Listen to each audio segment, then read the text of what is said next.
So hello guys, welcome back to the red lift asylum. स्वागत है आप सभी का मेरे नए वीडियो में। सबसे पहले तो आप सभी को गुरु नानक जयंती की ढेर सारी शुभकामनाएं।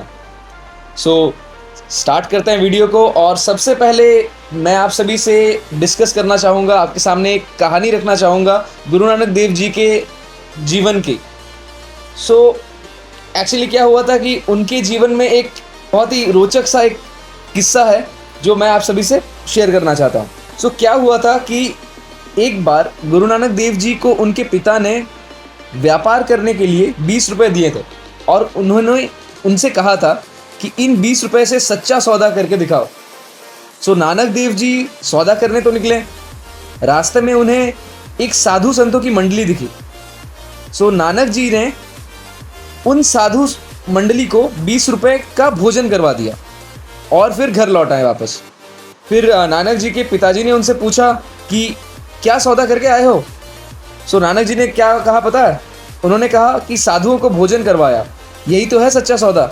नानक देव जी की ये बात सुनकर उनके पिता काफ़ी प्रसन्नित हुए। नानक जी ने लोगों को सदा ही नेक राह पर चलने की समझाइश दी है। वे कहते थे कि साधु संगत और गुरबाणी का आसरा लेना ही जिंदगी का एक ठीक रास्ता है। उनका कहना था कि ईश्वर मनुष्य के हृदय में बसता है। अगर हृदय में निर्दयता, नफरत, निंदा, क्रोध आदि विकार हैं तो ऐसे मैले हृदय में परमात्मा बैठने के लिए कभी भी तैयार नहीं हो सकते हैं। अतः इन सब से दूर रहकर परमात्मा का नाम ही हृदय में बसाया जाना चाहिए। सिख धर्म के संस्थापक गुरु नानक देव जी का जन्म कार्तिक महीने की शुक्ल पक्ष की पूर्णिमा तिथि पर हुआ था तथा अंग्रेजी कैलेंडर के अनुसार नानक जी का जन्म 15 अप्रैल 1469 को तलवंडी, जो कि अब पाकिस्तान में है, वहाँ हुआ था। सिख धर्म में कार्तिक मास की पूर्णिमा को गुरु नानक देव जी जयंती बड़े धूमधाम से मनाई जाती है। वे सिख धर्म के संस्थापक तो थे ही और सिखों के 10 गुरुओं के पहले गुरु थे। उन्हें एक आध्यात्मिक नेता और दार्शनिक रूप में भी जाना जाता है। उनका अवतरण श्री ननकाना साहिब में एक गरीब खत्री परिवार में माता तृप्ता देवी जी और पिता कालू खत्री जी के घर हुआ था और उनकी महानता के दर्शन बचपन से ही दिखने लगे थे। उन्होंने बचपन से ही एक रूढ़िवादिता के विरुद्ध संघर्ष की शुरुआत कर दी थी। जब उन्हें 11 वर्ष की उम्र में जनेऊ धारण करवाने की एक रीत का पालन किया जाने लगा, पंडित जी ने बालक नानक देव जी के गले में जनेऊ धारण करवाने ही जब वाले थे, तब उन्होंने पंडित जी का हाथ रोका और कहने लगे, पंडित जी, जनेऊ पहनने से हम लोगों का दूसरा जन्म होता है, जिसको आप आध्यात्मिक जन्म भी कहते हैं। तो जनेऊ भी किसी और किस्म का होना चाहिए जो आत्मा को बांध सके।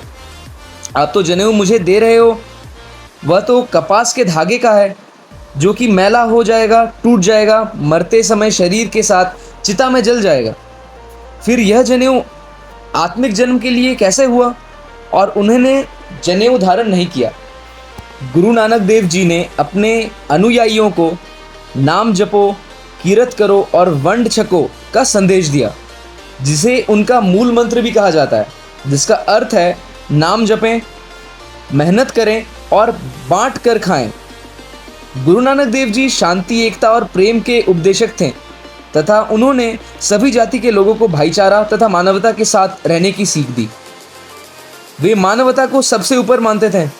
उन्होंने हमें निर्दयता, नफरत, क्रोध, निंदा, लोभ जैसे खराब चीज़ों से दूर रहने की सलाह दी तथा सबके साथ प्रेम भाव से रहने की तथा ईश्वर को हृदय में बसाने की भी बात सिखाई।